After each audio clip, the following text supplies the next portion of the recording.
hadir dengan tema Haruskah anggota DPR S1, S2 dan bisa bahasa Inggris?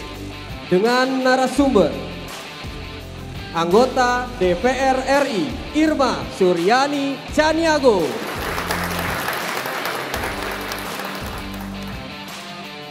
mantan anggota DPR RI Dedi Miing Gumelang,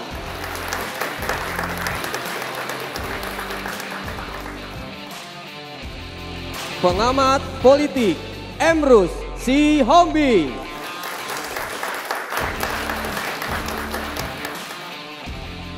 Direktur Eksekutif Trias Politika Strategis Agung Baskoro. Dan inilah pembawa acara kita malam ini, Arif Fadil dan Aditya Nugroho. Oh, Gimana kabar, Pi? How are you? Alhamdulillah, How are you? I'm fine. You fine? Yes. Okay. And you? I'm fine too, thank you. Udah, kita jangan kelamaan bahasa Inggris nih, Pi. Assalamualaikum warahmatullahi wabarakatuh. Selamat malam pemirsa, Anda kembali menyaksikan program Kebanggaan Anda Dua Sisi dengan dua host kesayangan Anda tentunya, Aditya Nugroho dan Arif Fadil. Arif Fadil. Oh, Ya. kalau kita masih memantau hari demi hari aspirasi dan juga unjuk rasa ya, masih terus sepertinya mengisi atau mewarnai dari beberapa layar pemberitaan begitu ya. Nah, tapi kita cukup kecewa dengan aksi yang berlangsung pada pekan lalu tersebut ya. Berhari-hari begitu kondisinya semakin agak mengkhawatirkan. Tapi alhamdulillah saat ini sudah kondusif. Ya. Mari sama-sama kita jaga ketertiban lah ya di muka umum ini begitu. Nah, tapi lagi-lagi yang namanya aspirasi dari teman-teman mahasiswa ya dan sebagainya ini sepertinya lama-lama mulai sedikit banyak didengar gitu ya, ya. Aspirasi mereka bahkan juga sudah ada pertemuan kan ya? Betul.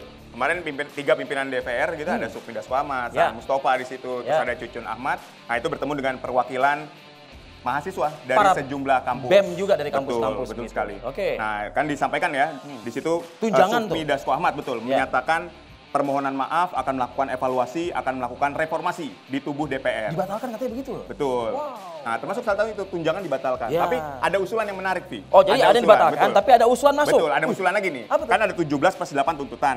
Nah, di luar itu ada usulan lagi. Usulan bagi anggota DPR untuk minimal pendidikannya S2.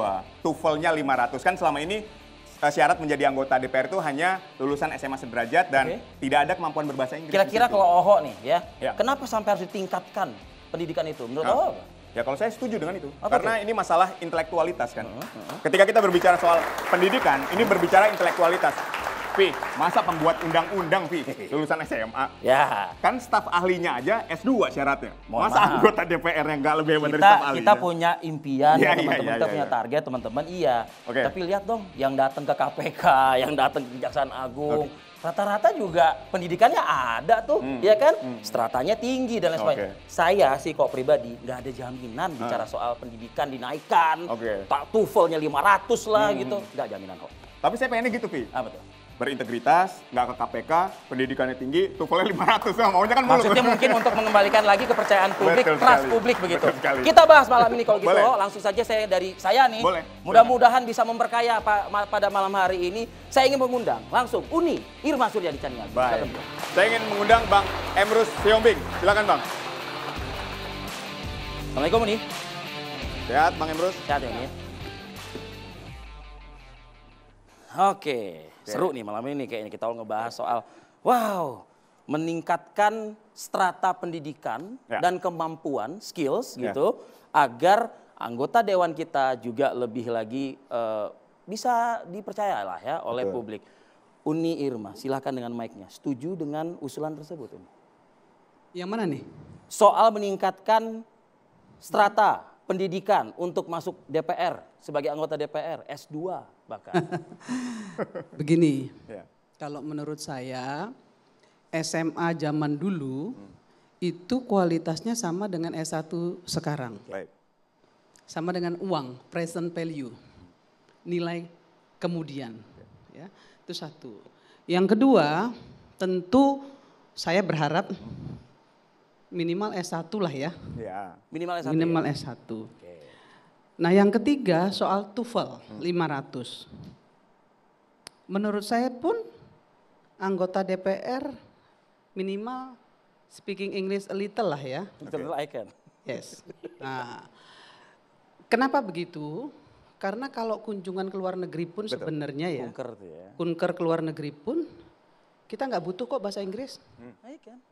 Karena di luar negeri, Jerman, Jepang, Korea, ya semua negara-negara kecuali Amerika tentunya atau Inggris atau London Inggris ya, itu pakai bahasa mereka sendiri dan mereka minta diterjemahin. Ada interpreter gitu. Ada interpreter.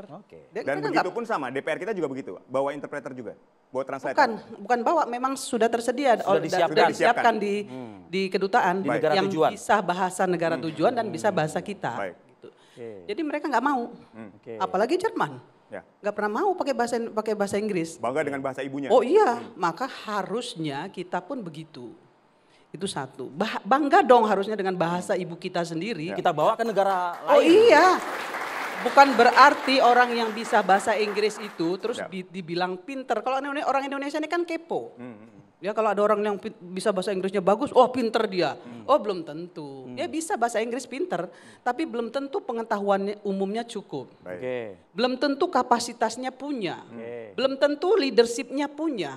Belum tentu akuntabilitasnya punya. Dari segala variabel yang Uni sebut itu, artinya nggak menjamin juga bahwa strata 2, TOEFL 500 bisa.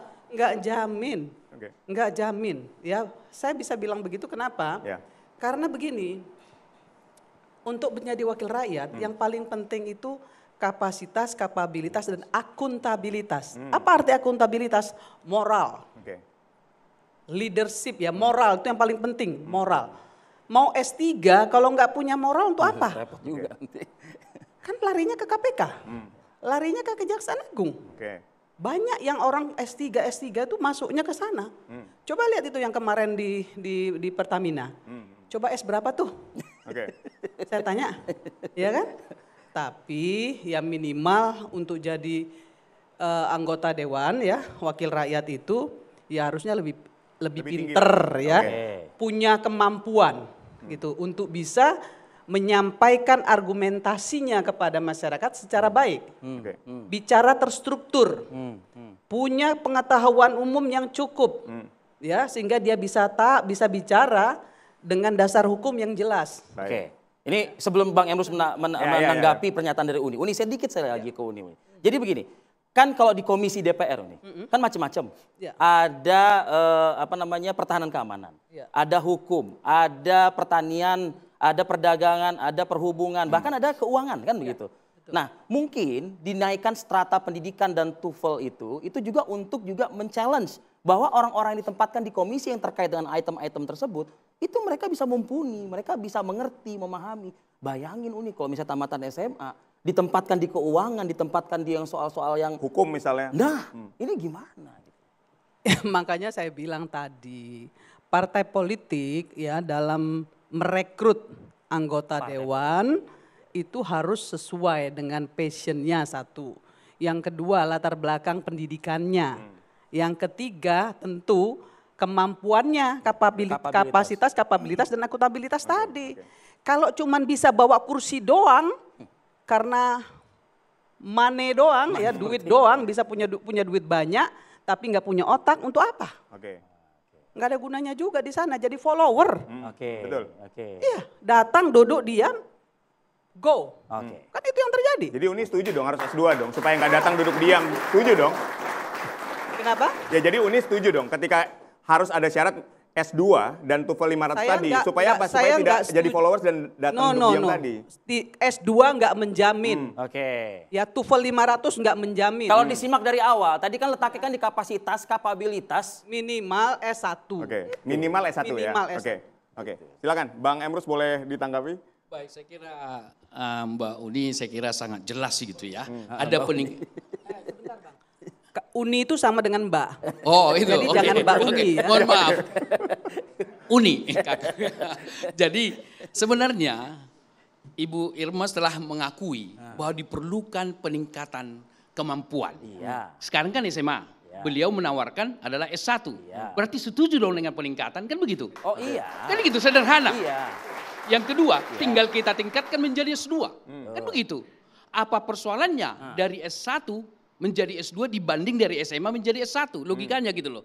Artinya Bu Irma ini setuju kok peningkatan kualitas. Bu Irma setujunya tadi kalau yang saya dengar, mungkin karena saya duduk di sebelah, Anda mungkin di seberang. Jadi Anda agak sedikit kurang memahami tadi pernyataannya Bu Irma, Bang Emrus. Karena disebut S1.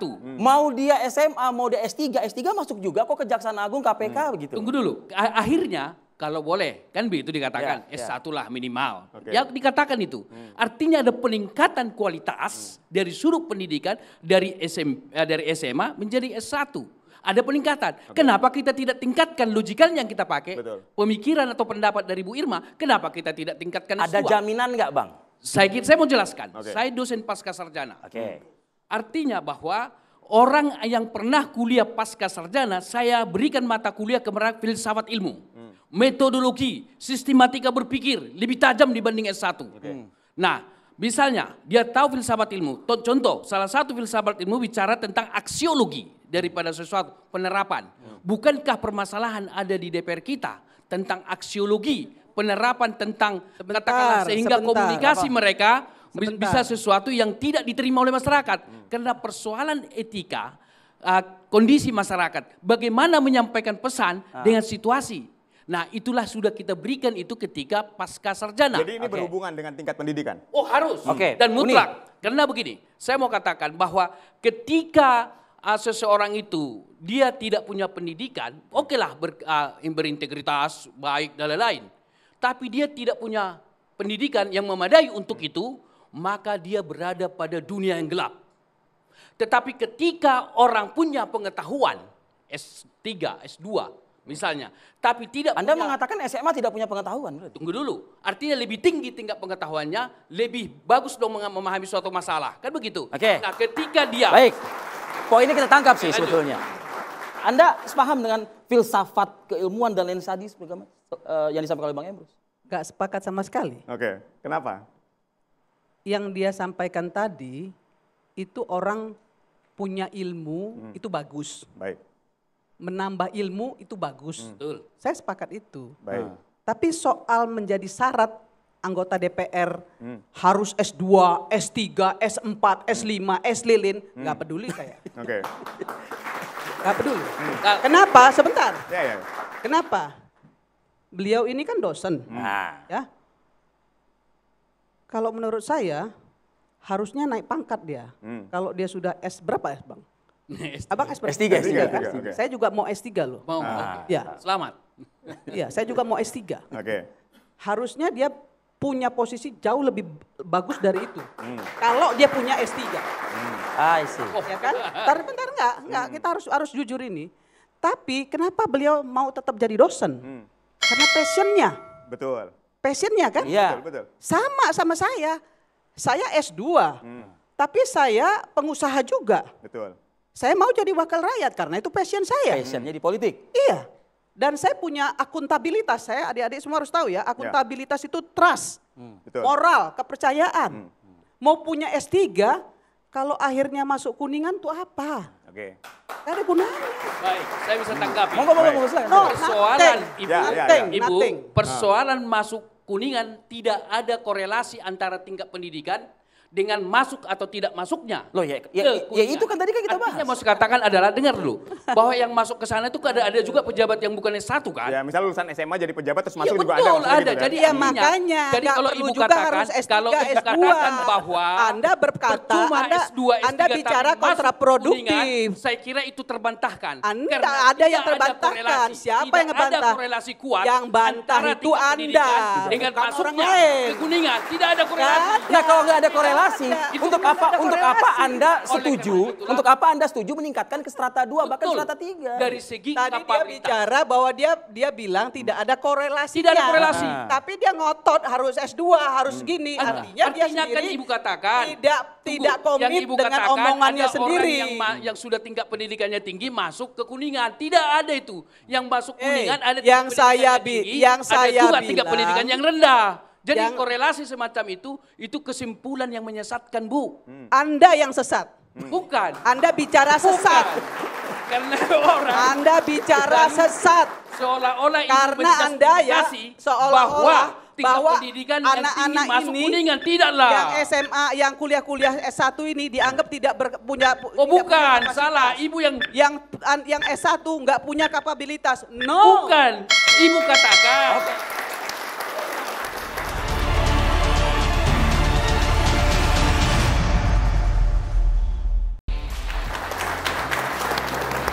Anda kembali di dua sisi, saya ingin ke Uni langsung. Uni, tadi kan Anda katakan bahwa ketika SMA dulu standarnya itu ya sama kayak S1 sekarang lah. Tapi kan masalahnya syarat ini masih berlaku sampai hari ini.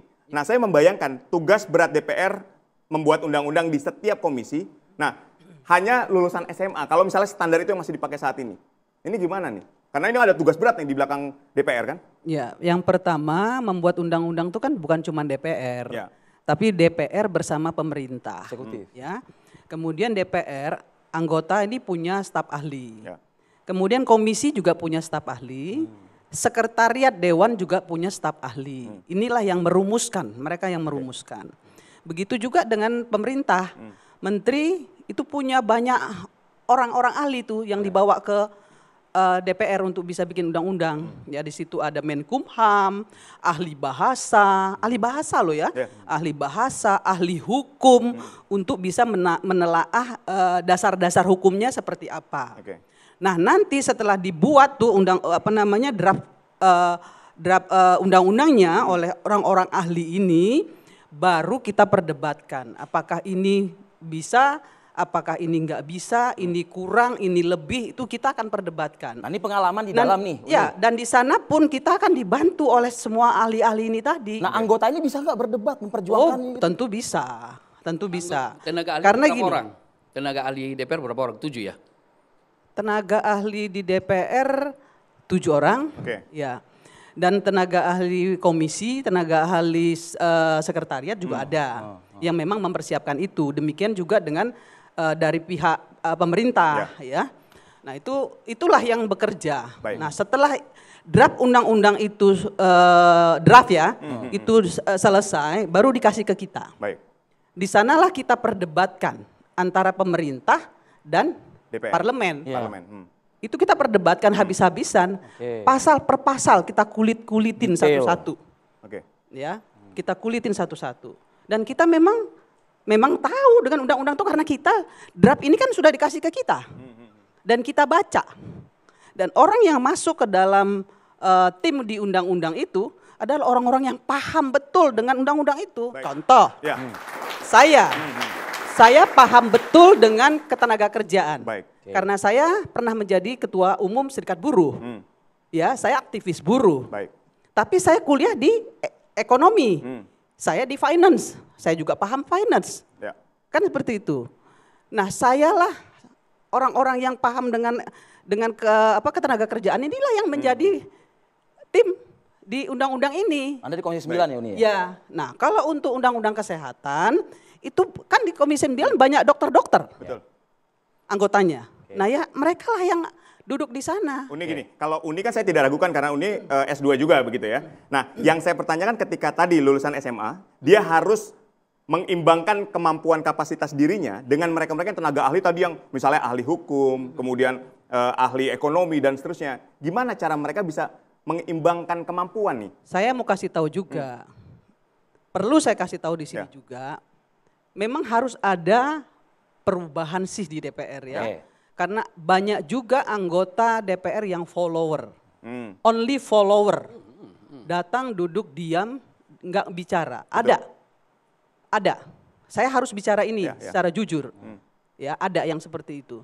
Tapi harusnya yang begini-begini ini mendapatkan pemberdayaan oleh partainya. Partai politik. Kalau di Nasdem ada yang namanya sekolah legislatif. Untuk menambah kemampuan dia legislasi, kemampuan dia membaca postur anggaran, kemudian kemampuan dia untuk bisa berkomunikasi politik secara baik. Kami punya itu untuk menambah menambah kemampuan dia. Walaupun dia tamat SMA, gitu. Itu bisa dipertanggungjawabkan di kami ya. Saya nggak bicara partai lain. Baik. Saya ke Bang Emrus. Bang, nggak ada yang salah kalau dengar penjelasan ini. tamatan Muhammadiyah SMA, sebentar, kan kita membayangkan jangan tamat SMA baru kemarin, terus dia duduk di DPR nggak ngerti apa-apa, oke. Ini kan tamat SMA-nya kan udah dari puluhan tahun yang lalu gitu loh. Dan dia juga mungkin dia berbisnis begitu ya Uni ya. Dia juga berusaha dan lain sebagainya. Dan berorganisasi tentunya. Dan berorganisasi, artinya pemahaman tidak mesti harus dipatonkan di S1, S2 seperti itu. Saya mau bedakan dulu antara S1, S2, S3. S1 itu adalah menerapkan teori. Gitu ya, menerapkan teori yang ada dikuliahkan. S2 menguji teori. S3 menciptakan teori, paling tidak menciptakan proposisi. Kan begitu. Jadi ada jenjangnya. Jadi kemampuan S1, S2, S3 jelas. S1 memanfaatkan menggunakan teori, S2 menguji teori, S3 paling tidak menghasilkan proposisi. Artinya tingkat pendidikan itu membuktikan kemampuan individu. Baru kemudian saya mau tanggapi ada dua hal Bu Irma. Pertama, masih ada di sana follower gitu ya. Nah, kalau tingkat pendidikan semua S2 atau minimal S1, kalau boleh S2 harus, maka follower itu akan semakin memperkecil. Kenapa? Karena dia tidak, kenapa jadi follower? Karena datang duduk pulang, karena tidak ngerti masalah. Tidak mampu apa-apa. Iya, betul. Jadi berpikir ilmiah mereka tidak sanggup. Berpikir kritis termasuk berpikir kritis, berpikir ilmiah, berpikir filosofis. Maka karena dia tidak mampu menjadi follower. Baru yang ketiga mau saya tanggapi dengan Bu Irma, tamat SMA dulu sama dengan sarjana sekarang, saya tidak setuju. Artinya apa? Mana datanya? Sama saja Bu Irma melecehkan sarjana yang sekarang. Bahwa setingkat dengan SMA, enggak mau mereka itu setuju. Jadi artinya bandingkanlah apple to apple. Jangan bandingkan zaman dulu. Saya terus terang zaman dulu dibandingkan zaman sekarang, konteksnya apa? Misalnya dengan keterbukaan informasi, e-book dan lain-lain sebagainya sudah ada. Kalau dulu kita belajar di sekolah, pesawat terbang digambar, pesawat terbang di kapur. Sekarang sudah bisa kita pretelin itu mesin pesawat terbang. Artinya apa? Persoalan S1, S2, S3 sudah lebih gampang. Tidak sulit lagi. Sudah ada AI, sudah ChatGPT, sudah ada untuk mengumpulkan. Dulu kita mengumpulkan teori, baca gitu. Saya kira Mang Imin tahu tuh, kumpulin. Mas Risiga Rimbun bukunya yang juga apa itu. Sekarang sudah gampang, e-book sudah ada videonya. Jadi oleh karena itu tidak heran bagi kita. Usia 25 tahun bisa doktor. Terima kasih. Ada bantahan ini? Ya. Pernyataan Anda di awal tadi itu. Bang Emrus ini kan dosen ya. Saya sama sekali nggak pernah melecehkan S1. Boleh tanya semuanya? Jadi jangan memprovokasi Bang. Enggak. Anda enggak berhak bicara seperti itu. Enggak. Anda enggak boleh bicara begitu. Ibu katakan SMA dulu saya level dengan S1 sekarang. Tidaklah. Bukan itu masalahnya. Itu tidak apple to apple itu. Ada kalimat itu Ibu katakan kok. Iya, betul. Saya mengatakan ini karena ada alasannya. Ya, SMA zaman dulu dengan sekarang itu kenapa saya bilang sama? Karena kemampuan SMA zaman dulu dengan kemampuan sarjana sekarang menurut saya dan kawan-kawan kami itu sudah setara. Kenapa? Karena SMA zaman dulu untuk bisa lulus itu nggak gampang loh. Saya tegaskan, nggak ada yang salah dengan pernyataan tadi itu. Nggak ada yang salah. Nggak ada yang salah. Nggak ada yang melecehkan itu. Nggak ada. Apa yang mau dilecehkan? Kita nggak sedang dalam melecehkan di sini. Kita sedang berdebat. Jadi jangan provokasi lah hal-hal yang seperti ini. Anda nih dosen nggak pantas bicara begitu ya. Satu itu. Enggak ya sebentar saya lagi mau ngomong. Baik. Anda diam kalau saya ngomong. Silakan. Ya? Itu satu. Nah yang kedua, tadi kan saya udah bilang dari awal. Yang duduk di dalam DPR, yang follower itu bukan SMA loh. Baik. Bukan SMA. Justru masa serata gitu ya. Punya pendidikan bagus loh. Bukan SMA bos. Jadi so what? Iya kan? Dia bukan SMA. Dia punya pendidikan cukup. Tapi dia nggak punya passion. Dia nggak punya kapasitas. Banyak sekarang sarjana, mohon maaf ya adik-adikku, anak-anakku semua sarjana dia, S2. Tapi kalau mohon maaf kalau dari universitas abal-abal untuk apa? Nothing, nggak ada juga kualitasnya. Saya kuliah, kan nggak mau saya mohon maaf di kampus abal-abal dong. Karena apa? Karena outputnya itu nggak sesuai. Tidak hanya untuk mencari gelar begitu maksud Anda? Jadi kita sekolah, sebentar. Kita sekolah itu kan nggak mencari gelar. Kita mencari ilmu pengetahuan. Baik. Makanya tadi saya bilang, saya setuju dengan S1. Oke. Minimal S1.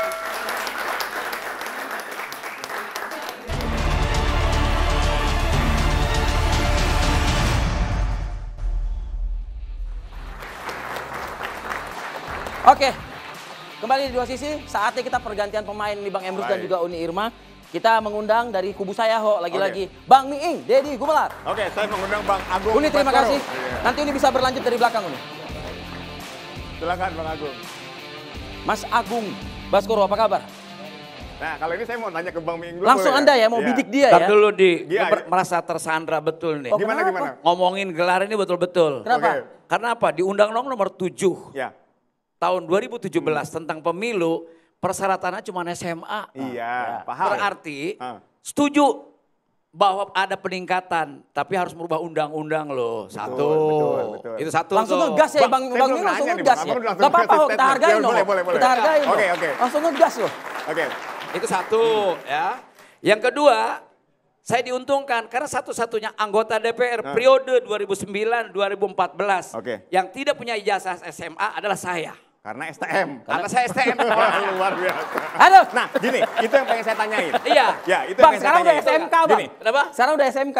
Apapun. Ketahuan umurnya Bang waktu itu. Iya. Tadi Pak Dr. Emrus dengan Bu Irma hanya mempersoalkan soal level S1 sekarang dengan SMA dulu. Sederhana. Anak SMA dulu udah pada tua. Baik. Sederhana kan? Makanya kemampuan beda. Kemampuan yang dimaksud beda. Bu Irma itu saya belain. Kenapa? Secara kualitatif faktual memang ditemukan demikian. Baik. Artinya apa? Ada penurunan kualitas pendidikan Indonesia, itu mesti dicatat oleh Bapak. Baik. Bang Miing, ini yang saya ingin tanyakan. Ya. Kan Anda adalah ya dari 2009 sampai 2014. Saya mau ngomongin dulu pada publik. Sebentar. Bentar. Bentar. Ya udah oke, saya kalah. Saya ngalah main tua. Boleh, silakan Bang. Masa narasumber dengan host berdebat Iya, dengan saya ngalah ini makanya. dong. Iya. Ini Bang, saya tuh pengen Saya nanya. ini persoalan pribadi yang ketemu di lapangan. Belum lama ini ketika kejadian di DPR, saya diomelin ibu-ibu. Kenapa tuh? Keluar dari musola, ibu-ibu ngomel.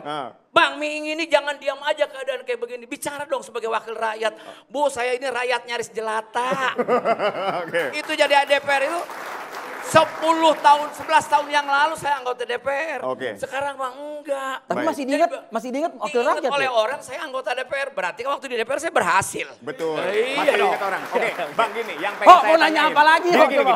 Yang saya pengen tanyain, Bang Miing kan satu-satunya dari 2009 sampai 2014 yang lulusan STM. Iya. Nah, pengalaman Bang Miing ketika Bang Miing hanya lulusan STM. Anda paham ini nggak gitu pengaruhnya di DPR untuk Bang Miing ada nggak gitu? Apa aja? Pengaruhnya Bang Miing di DPR ini seperti Pengaruh apa? terhadap apa? Ya Kualitas terhadap kita? kebijakan, apakah Bang Miing tadi jadi followers aja atau Bang Miing tetap bisa bersuara di situ dan Saya seterusnya kira DPR gitu. itu manajemen arsipnya, filingnya sangat bagus. Baik. Anda boleh cek kinerja saya selama 5 tahun. Nah, boleh Abang gambarkan seperti apa, Bang? Share lah, Bentar. share. Persoalan malam ini di TV One ini ada salah cara pandang yang salah. Oke.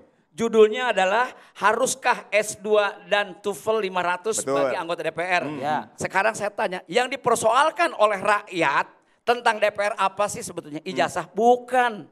Soal kelakuan. Kredibilitas. Iya. Ya. Bahwa tadi disampaikan oleh dokter dan kandidat dokter itu tentang kapasitas, kapabilitas yang kaitannya dengan kompetensi, otomatis rangkaiannya dengan knowledgeable atau tidak orang itu, ya akui. Tapi berangkat dari image DPR buruk itu karena apa? Pertama, minimal mendengar keluhan rakyat dan kebutuhan rakyat dalam bentuk kebijakan. Satu. Artinya kalau kita tingkatkan strata pendidikan. Setuju. Belum lari ke sana dulu. Anda mengatakan jamin gitu? Bukan, tidak. Yang jamin kan lu yang ngomong. Enggak, saya nggak ngomong. Enggak lu.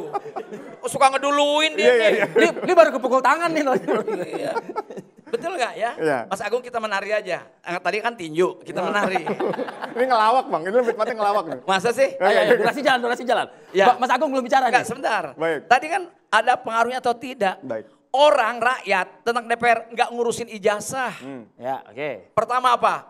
integritas setuju dengan Bu Irma. Apa? Moralitas atau attitude. Kalau attitude orang baik, sekolah apapun dia akan terus belajar. Oke. Kenapa? Menurut saya di DPR itu setuju banget. Minimal pengetahuannya, bukan detailnya loh. Pengetahuannya setara S2. Kenapa? Itu dibutuhkan kemampuan, kapasitas, kapabilitas, dan kompetensi yang komprehensif. Nggak bisa orang biasa-biasa saja. Artinya seorang Deddy Gumelar Miing aja bisa segera menyesuaikan di dalam itu? Loh, sebelum masuk ke sana kan kita punya orientasi mau ngapain di sana. Itu penting. Integritas jelas nih Mas Agung. Itu passion. Kalau di DPR dulunya nggak pernah organisasi, follower lalu tadi, tidak punya tidak punya sensitivitas sosial, tidak pernah melihat ketidakadilan lalu dia tidak resah, mendingan jangan ke DPR deh. Poinnya nggak di situ, nggak masalah di S2. Nah, sekarang gini, tadi sebentar, bentar, belum selesai.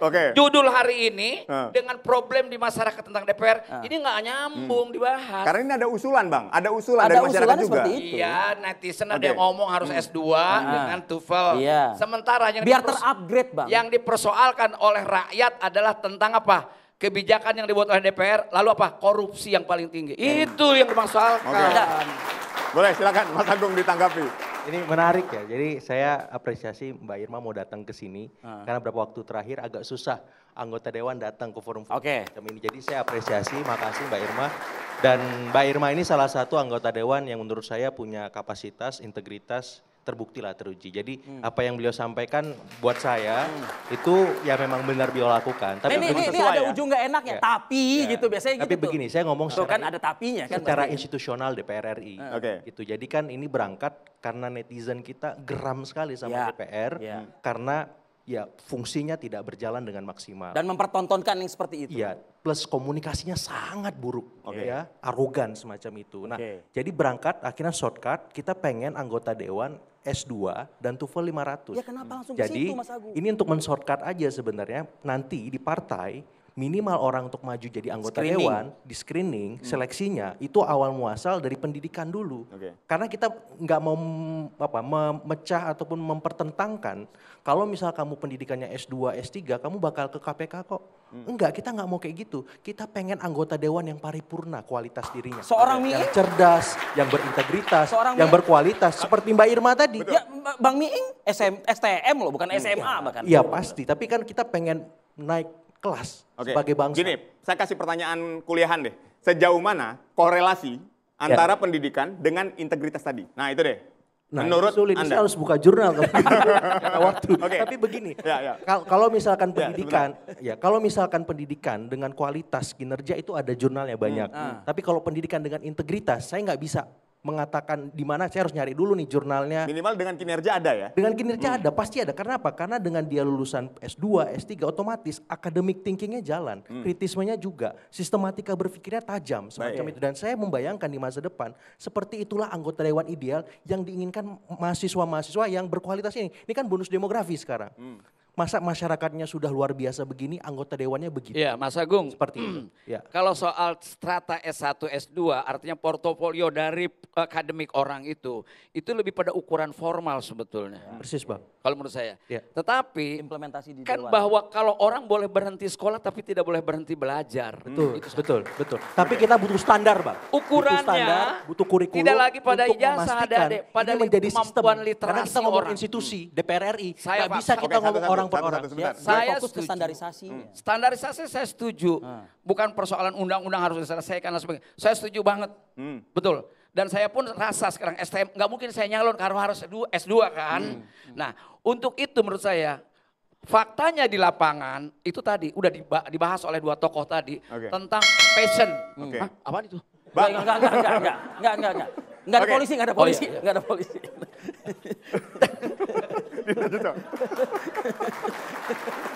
Lanjut Bang. Iya kan? Tentang passionnya lalu orientasi orang. Ditambah dengan integritas. Integritas itu isinya banyak banget. Attitude-nya betul nggak? Artinya bahwa dia punya kepedulian, punya tanggung jawab. Wilayah sekarang di persoalan publik awalnya adalah tentang DPR ini adalah wilayah etik sebetulnya. Kenapa Indonesia tidak beranjak maju dan karut-marut seperti ini? Karena bangsa ini bukan hanya kehilangan aset sumber daya alam loh. Tapi kehilangan dua rasa. Rasa takut dan rasa malu sudah hilang dari bangsa ini. Poinnya di situ loh. Poinnya di situ.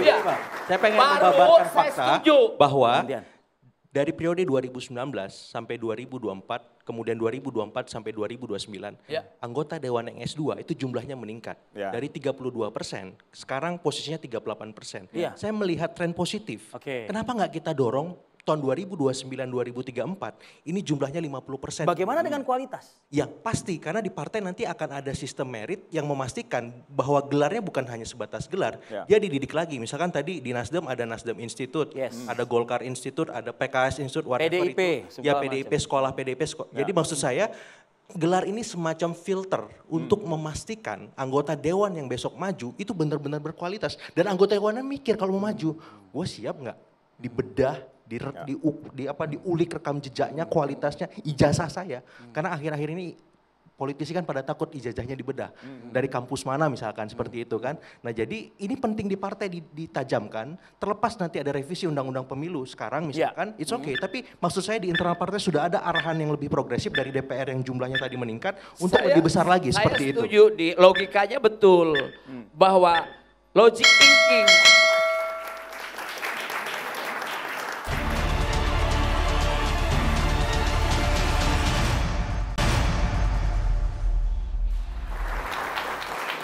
Oke, Anda kembali menyaksikan dua sisi. Saya ingin ke Bang Miing tadi yang kepotong kaget karena ada suara bel. Silakan Bang.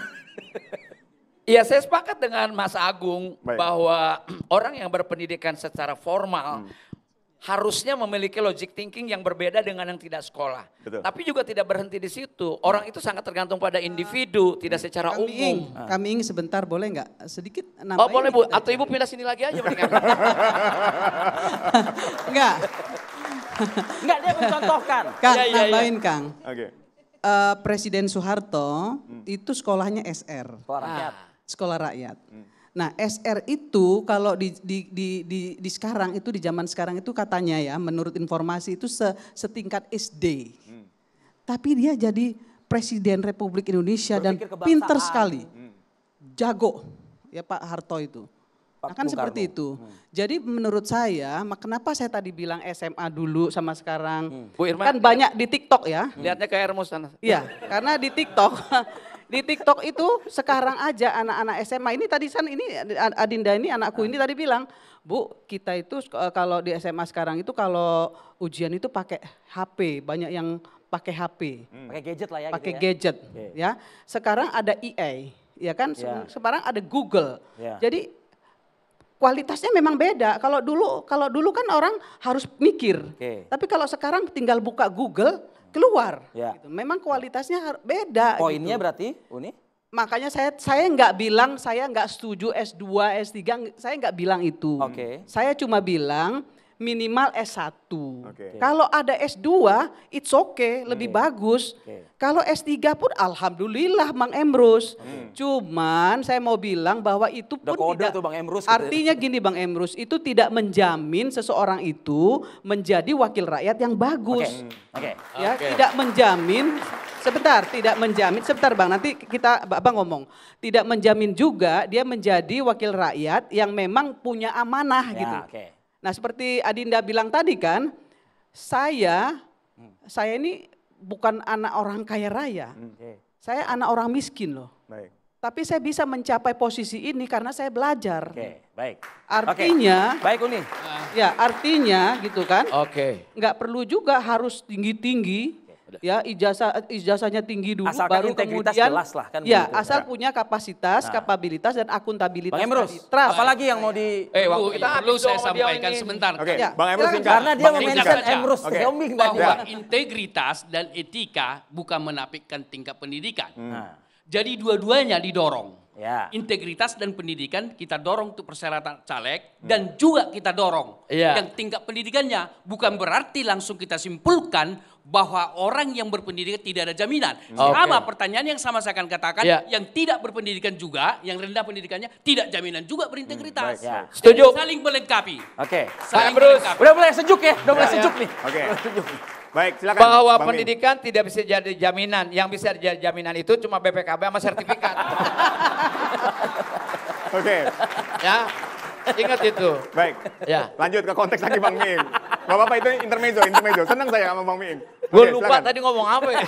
Ya udah Mas Agung deh kalau gitu. Oke, gini Mas Agung. Saya hanya ingin menyampaikan tadi. Dalam konteks malam ini haruskah S2 dan ini kan persoalan cara pandang yang berbeda sebetulnya. Ya sekali lagi ya. Jadi judulnya bukan ngoreksi judulnya loh. Tapi kali ini yang dipersoalkan oleh rakyat tentang DPR adalah apa? Kalau dalam yang saya baca di teori komunikasi itu, image baik dan buruk itu sangat tergantung pada reputasi seseorang atau lembaga. Betul Mas Agung? Reputasi ini akan ditentukan oleh performance. Performance inilah yang ditentukan oleh apa? Ada integritas, kapasitas, kapabilitas. Kaitannya dengan tadi sekolah atau tidak sekolah orang. Nah itu dia toolsnya. toolsnya. Tetapi bukan, secara formal memang iya. Tetapi tidak selalu jadi ukuran satu-satunya. Kalau orang itu rajin baca, belajar ngikuti terus dan punya passion, dia juga berhasil di DPR. Baik. Di komisi 10 tahun itu, yang tidak punya S1 cuma saya satu orang. Apa lalu saya berhenti bicara? Tidak. Itu penting. Adinda, Uni mau bilang ya, ada orang S1, S2, S3 dia. Tapi dia nggak pernah baca Bang Emrus. Betul. Dia nggak suka baca. Ya, dia nggak suka baca, kemudian mohon maaf ya, dia lulus dengan IP yang 1,5 atau 1,4, 1,7 gitu ya. Baik Uni. Iya kan? Terus apakah menurut kita dia pantas juga gitu? Ya kan nggak juga. Jadi menurut saya betul bahwa kita butuh peningkatan kualitas DPR, saya sepakat.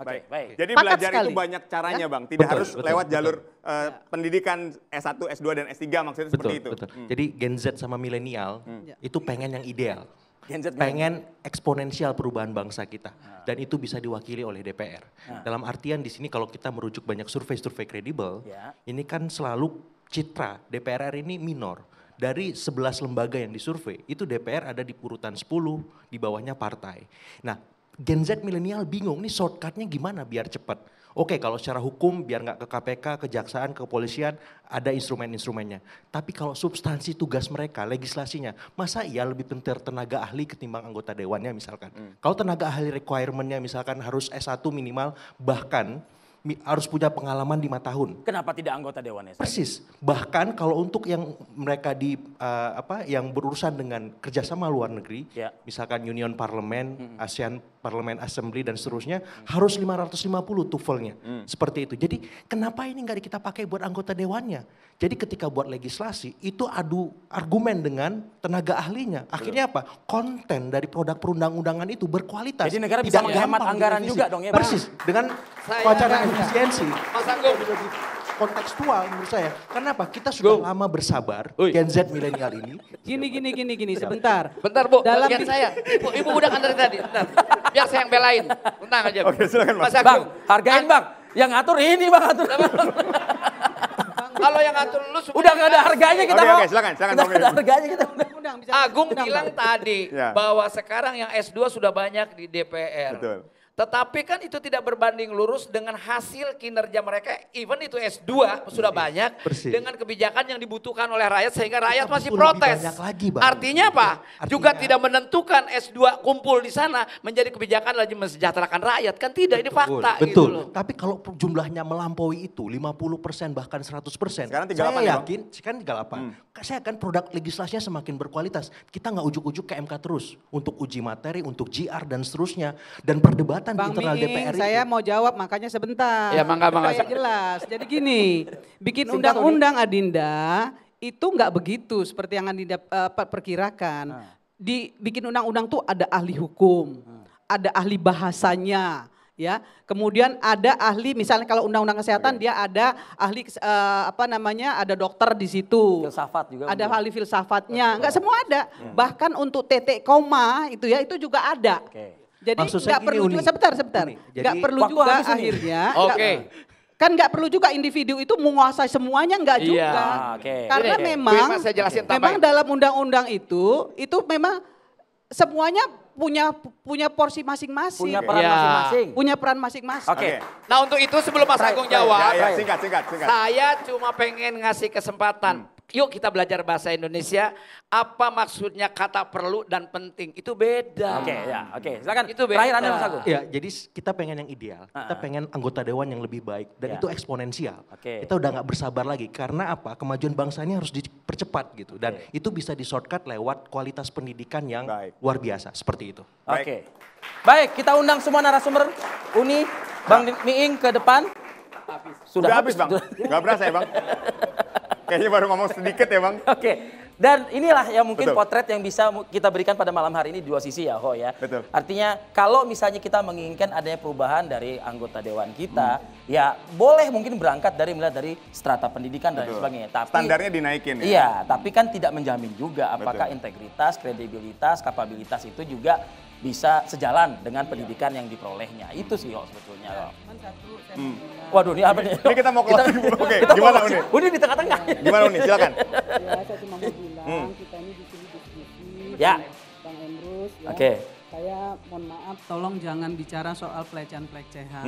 Baik. Karena hari ini sedang sensitif. Baik Uni. Nanti akan dipolitisasi, menjadi kerusuhan. Pesannya kita tangkap, kita terima Uni. Terima kasih. Waktu kita sudah habis Uni. Enggak apa-apa, diskusi ya.